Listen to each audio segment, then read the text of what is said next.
കാട്ടാന ആക്രമണത്തിൽ മലയാളിക്ക് ദാരുണാന്ത്യം. ദേവർശോല സ്വദേശി ആറുമാണ് മരിച്ചത്. ജോലി കഴിഞ്ഞ് മടങ്ങുന്നതിനിടെ ഇന്ന് രാത്രി 9 മണിയോടെയാണ് സംഭവം. വിവരങ്ങളുമായി ആഷിഖ് റഹ്മാൻ ചേരുന്നുണ്ട്. ആഷിഖ്, എപ്പോഴായിരുന്നു ഈ അപകടമുണ്ടായത്, ഈ ആക്രമണമുണ്ടായത്? എന്തൊക്കെയാണ് മറ്റു വിവരങ്ങൾ?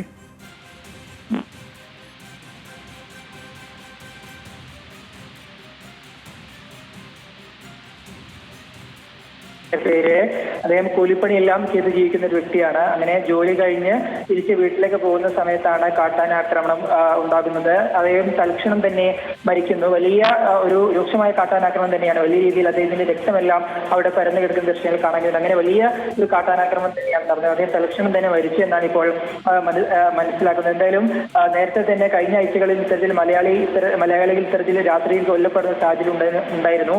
അതിന് പിന്നാലെയാണ് നീലഗിരിയിൽ വീണ്ടും ഇത്തരത്തിൽ മലയാളി തന്നെ വീണ്ടും ഈ കാട്ടാനാക്രമണത്തിൽ കൊല്ലപ്പെടുന്ന ഒരു സാഹചര്യം ഉണ്ടായത്.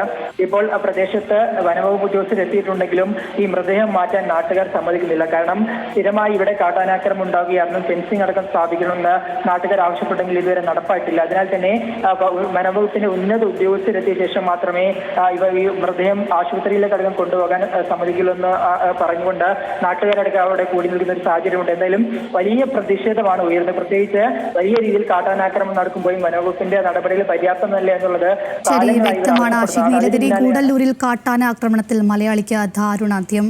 വിവരങ്ങൾ നൽകിയത് ആഷിഖ് റഹ്മാനാണ്.